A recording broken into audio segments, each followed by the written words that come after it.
हमने जब वचनों के द्वारा अपने आप को परखा, अपने आप को जाना कि मेरा जीवन क्या है और वचन क्या कहता है, ईसा मसीह क्या कहता है, क्या हम सच्चे ईसाई हैं क्या, जब हमने देखा तो हमने अपने आप को अधूरा पाया। Hallelujah, hallelujah, hallelujah, hallelujah, hallelujah, hallelujah, hallelujah. Hallelujah. क्योंकि जब आपने वो दृष्टांत पढ़ा है, जब शिष्य लोग रात भर मछली पकड़े, सारी रात उन्होंने लगा दी मछली पकड़ने के लिए, क्या उनके जाल में एक भी मछली आई? नहीं आई। उनके जाल में एक भी मछली नहीं आई। तब ईसा मसीह ने कहा, नाव को और गहरे पानी में लेके चलो। कहां ले जाओ? गहराई में ले जाओ। और बोला कहां कहां पे जाल डालो? किस साइड में? दाहिने साइड में डालो। और यदि हम इसको इंग्लिश बाइबल में देखेंगे तो लिखा है राइट साइड डालो। कुछ लोग हंस रहे, समझ गए मेरी बात को। शिष्य लोग अपनी मर्जी से रात भर गलत दिशा में थे। समझ आ रहा बात है ना? रात भर गलत दिशा में जाल डाले थे, क्योंकि उनके साथ ईसा मसीह नहीं था। रात भर गलत दिशा में रात भर मेहनत किए, एक भी मछली नहीं आई। लेकिन जब उनके साथ ईसा मसीह आ गए, उनके जीवन में ईसा मसीह आ गए, उनके संतति में मसीह आ गए, तो क्या कहा प्रभु ने कि तुम अब तक मैं नहीं था तुम्हारे जीवन में, तो तुम रॉन्ग साइड थे। और अपनी विश्वास को, अपनी प्रार्थनाओं को, अपने निवेदनों को और अपने आप को और गहराई में लाओ।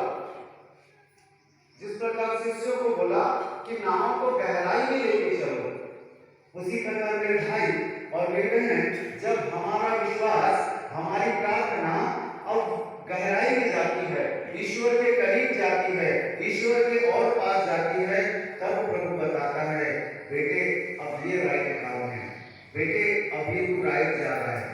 जब हम प्रभु की आवाज सुन के चलते हैं और प्रभु की आवाज सुन के उन्होंने जाल डाला, तो कितनी मछली, असंख्य मछली इतनी हो गई कि वो जाल नहीं खींच पा रहे थे।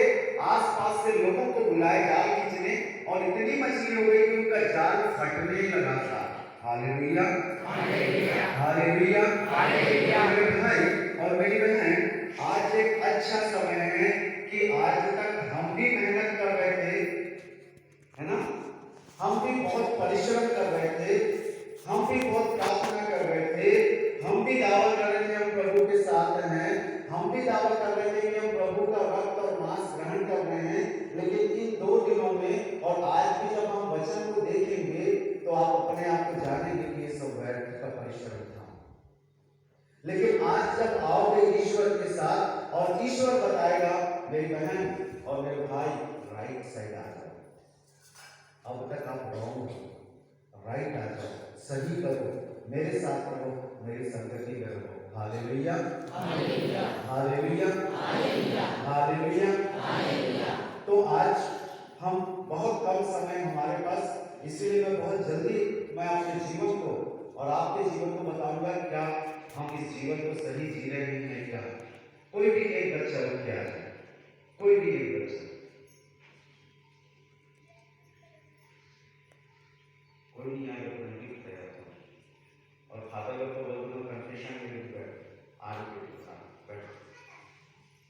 अब हम अपने जीवन को देखेंगे, ठीक है? बैटरी लाना बेटा।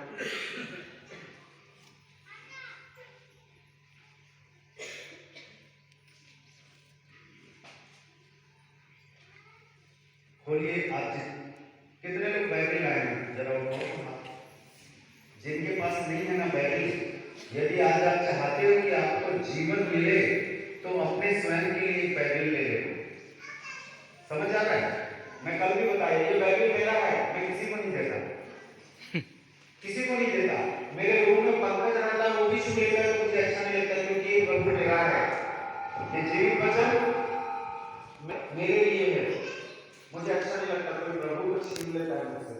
मैं अपने बेड पे सराहने के पास रख के सोता हूँ, और जब नहीं खुलता है, हाथ में रहता है तो इस पे हाथ रख के स्तुति करता हूँ। हालेलुया। कोई पूरा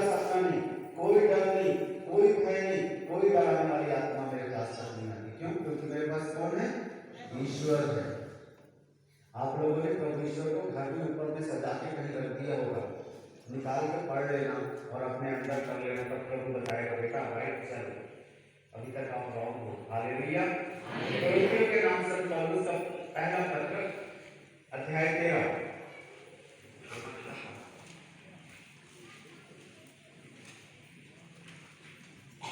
पेज क्रमांक 266। हॉस्टल वाले बच्चे बैठे ही हैं, आप तो हॉस्टल वाले हो क्या? बाइबल नहीं है कि नहीं? बोलो ना, बात तो करो। सिस्टर आप खाना नहीं दिया सबके पास नहीं है?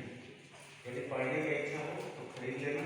अभी पैसा नहीं तो घर में जाके मम्मी पापा से बोलना, छुट्टियां लग जाएंगे, बाइबल तो बोलना, ये जीवन का किताब है। खोलिए आप सबने। हमारे पास समय कम है करके मैं विस्तार से आपको नहीं समझाऊंगा, लेकिन इस वचन से हमको समझ में आ जाएगा। अध्याय 13 पद संख्या 4 मिला, 266। अब आप इसमें अपने आप को देखना, ठीक है? जहां पे बेटा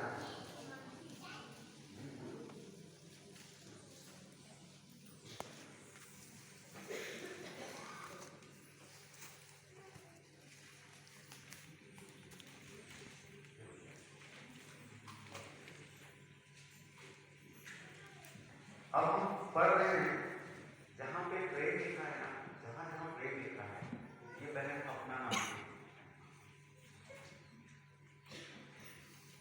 ठीक है? आप लोग सब अपना नाम मन लेना, जहां प्रेम लिखा है। बाइबल पढ़ना, ये यहाँ से पढ़ के बताएंगे, ठीक है?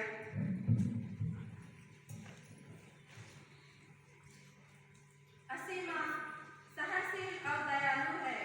असीमा ना तो ईर्ष्या करता है, ना डींग मारता, ना घमंड करता है। असीमा अशोभनीय व्यवहार नहीं करता, वह अपना स्वार्थ नहीं खोजता। असीमा ना तो झुंझलाता है और ना बुराई का लेखा रखता है।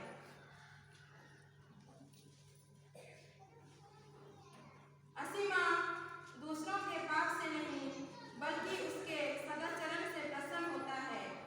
असीमा सब कुछ ढक देता है, सब कुछ पर विश्वास करता है, सब कुछ की आशा करता और सब कुछ सह देता है। हालेलुया।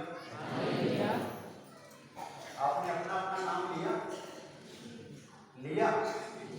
अब आप परखिए कि क्या, जैसे असीमा ने पढ़ा, असीमा सहनशील और दयालु है। क्या आप लोग सहनशील और दयालु हैं? हैं? कोई नहीं। क्या आप ना तो ईर्ष्या करते, ना गिर मारते, ना घमंड करते? ऐसा करते हैं आप? नहीं करते। जब जब हमको मौका मिलता हम ईर्ष्या कर लेते हैं। आज पड़ोसी एक नया साड़ी पहन के आ जाएगी ना, बाप रे, है ना, मन में ईर्ष्या हो जाएगा। या पड़ोसी के घर में नया बाइक आ गया, नई गाड़ी आ गई, नया सामान आ गया, तो ईर्ष्या हो जाएगा। जितनी भी चीजें हमने पढ़ी है, हेलो आंटी प्लीज मेरे से बात करना, मैं समय दूंगा आपको बात करने का। आप लोग फ्रंट लाइन में बैठकर और डिस्कस करोगे तो बाकी सब डिस्कस हो जाएंगे। मेरा ध्यान एक पे है, हर किसी को थोड़ा भी बात करते तो मेरा ध्यान मत चले जाएगा। प्लीज आप लोग, मैं बोल रहा हूँ बार बार, आज का दिन महत्वपूर्ण है। 5 बजे के बाद उसको ढूंढोगे तो हम नहीं मिलेंगे। तो यहाँ पे आप अपने आप को परख के देखिए कि क्या मेरे अंदर ये सारे गुण हैं। मैं ईर्ष्यालु नहीं, मैं सहनशील नहीं हूँ, मैं दयालु नहीं हूँ, मैं ईर्ष्या करता हूँ, मैं डींग मारता हूँ, मैं घमंड करता हूँ, मैं अशोभनीय व्यवहार करता हूँ, अपने स्वार्थ के लिए जीता हूँ, झुंझला जाता हूँ और समय समय पर बुराई करता हूँ और दूसरों के पाप गिनाते रहता हूँ, अपने पाप को नहीं गिनता हूँ। Hallelujah, hallelujah, hallelujah, hallelujah.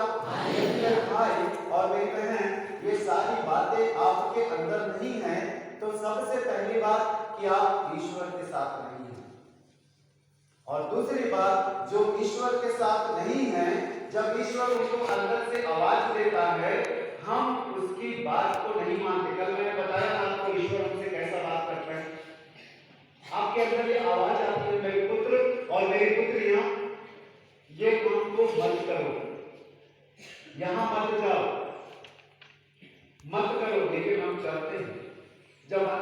आवाज आती है, ईश्वर हमको रोकता है, ईश्वर हमको समय समय पे याद दिलाता है, मेरे पुत्र और मेरी पुत्री ये काम को मत करो। जब आप वो काम करते हैं तो सबसे बड़ा पाप करते हैं। क्यों?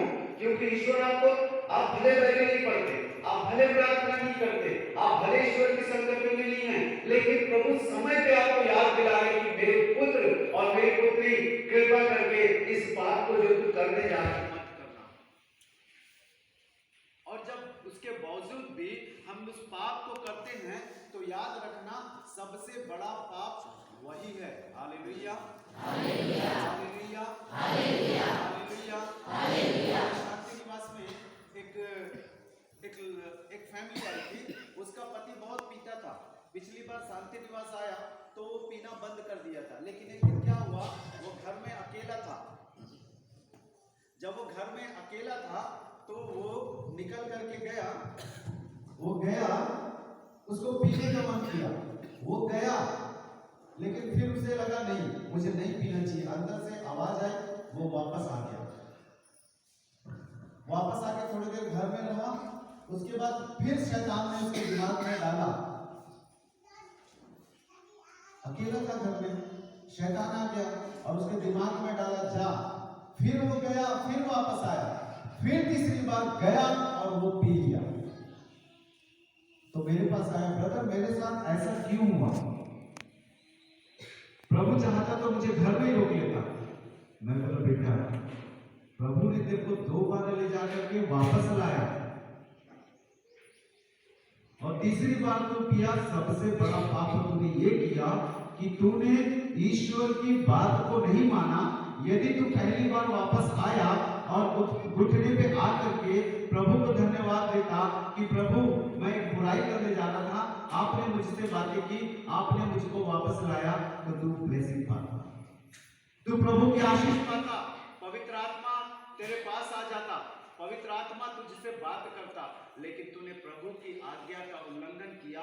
सबसे बड़ा पाप वही है। Hallelujah, hallelujah, hallelujah, hallelujah, hallelujah, hallelujah, hallelujah, hallelujah.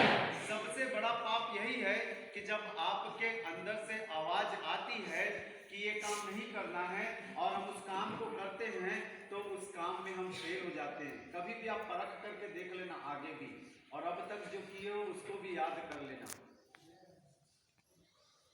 क्योंकि जब हम उस प्रभु की आवाज को नकार देते हैं, प्रभु की आवाज को अस्वीकार कर देते हैं, तब हम पाप में गिरते हैं। और वो सबसे बड़ा पाप है कि प्रभु आपको बुलाता रहता है और आप उसकी आवाज सुन करके भग जाते हो। Hallelujah, hallelujah, hallelujah, hallelujah. आपके साथ रहता है ना मेरे भाई और मेरी बहन, आप में वो बल आ जाता है, आप में वो शक्ति आ जाती है, आप में वो सामर्थ आ जाता है। जब ईसा मसीह मर गया, सारे शिष्य तितर बितर हो गए। जो 3 साल तक ईसा मसीह के साथ रहे, उसके प्रवचन को सुने, उसके चमत्कार को देखे, उसकी महिमा को देखे, वे सारे लोग ईसा मसीह के मृत्यु के बाद भग गए, तितर बितर हो गए। ईसा मसीह एक बार अपने शिष्यों से पूछा, लोग मेरे विषय में क्या कहते हैं? तो उनके शिष्यों ने कहा, लोग कोई आपको नबी मानता है, कोई आपको भविष्य में वक्ता मानता है, कोई आपको चंगाई दाता मानता है। तो ईसा मसीह ने कहा, अब लोगों की बातें छोड़ दो, तुम तो मेरे साथ रहते हो ना, तुम तो मेरे अपने हो ना, तुम तो मेरे शिष्य हो ना, तुम बताओ क्या कहते हो, तुम मेरे बारे में क्या कहते हो? कितने सालों से तुम मेरे साथ हो, मेरा चमत्कार देख रहे हो, मेरी बातों को सुन रहे हो, तुम क्या कहते हो? तो पेट्रोस ने कहा, आप जीवन ईश्वर के पुत्र हैं, अर्थात क्या है? मसीह हैं। ईसा मसीह ने क्या कहा? पेट्रोस तुम चट्टान हो, मैं तुम पर अपनी कलीसिया बनाऊंगा। मेरी मृत्यु के बाद कलीसिया तुम पर निर्भर करेगी। तुम जाकर के मेरी कलीसिया बनाओगे, मेरे बातों का प्रचार करोगे। तुम चट्टान हो, तुमको कोई नहीं हिला सकता, तुम्हारे विश्वास को कोई नहीं हिला सकता। वही पेट्रोस जब ईसा मसीह बार बार भविष्यवाणी करते हैं कि मुझे यरूशलेम जाना होगा,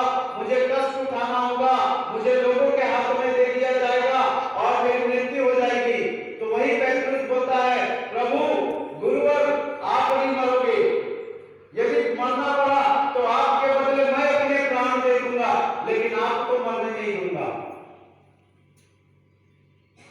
लेकिन वही पेट्रुस जब ईसा मसीह को लोग गैसमनी बारी से पकड़ करके ले गए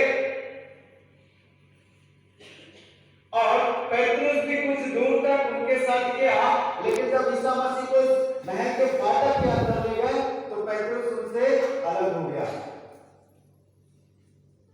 पेट्रुस उनसे अलग हो गया और पब्लिक के बीच में जाके वहां जो जनता थी उनके साथ आंख ताकने लगा। तो उससे किसी ने पूछा, तुम भी तो उनके साथ नहीं हो? तो पेट्रुस बोला, मैं नहीं हूं। दूसरी बार पूछा तो फिर उसने इनकार कर दिया, मैं नहीं हूं। तीसरी बार फिर उससे पूछा, तुम भी तो उन्हीं में से हो? मैंने तो तुमको उनके साथ देखा है। तो पेट्रुस क्या बोला, मैं शपथ खाता हूं, मैं कसम खाता हूं, मैं उस मनुष्य को जानता तक नहीं हूं। बोला कि बोला? अब क्या बोला उस पेट्रुस को? जो पेट्रुस ईसा मसीह जिस पेट्रुस पे अपनी कलीसिया बना रहा था और जो पेट्रुस बोल रहा था, प्रभु आपको नहीं, यदि आपको मरना पड़े यरूशलेम में तो मैं मर जाऊंगा आपकी जगह, लेकिन आपको नहीं मरने दूंगा। ये क्यों हुआ पता है?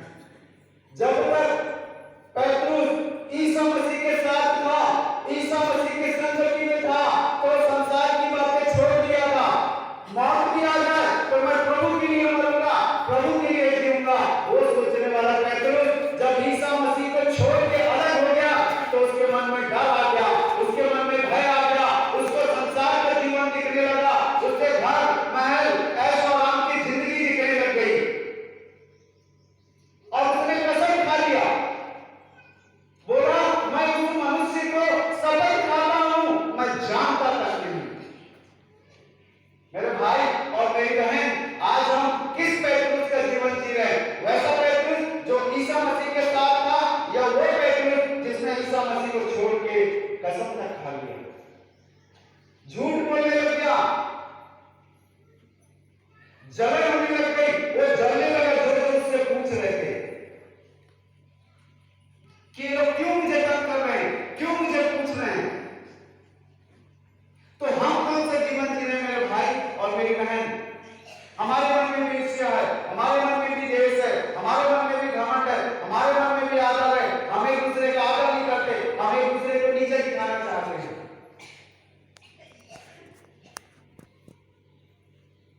ये सारी बुराइयां पाल रहे हैं हम। और मेरे भाई और मेरी बहन, आज तक आपने पाप स्वीकार किया, लेकिन हर एक पाप को आपने नहीं बताया होगा। कई पापों को आप छिपा करके रखे होंगे, वो पाप आपके जीवन में बंधन लेकर के आता है, आपकी चिड़चिड़ापन आ जाएगा, छोटी छोटी बातों में आप चिढ़ने लगोगे, छोटी छोटी बातों में आपको गुस्सा आ जाएगा, वो पाप आपको घमंड की ओर लेके जाएगा, वो पाप आपके अंदर अहंकार ले आएगा, वो आपको धन दिखाएगा, वो आपको दौलत दिखाएगा, वो आपको गाड़ी दिखाएगा। Hallelujah, hallelujah, hallelujah, hallelujah. अभी इस वक्त मैं जब चर्च गया सुबह की मास में मिस्सा अटेंड करने, तो पवित्र प्रेरितों का त्यौहार था। पवित्र प्रेरितों का त्यौहार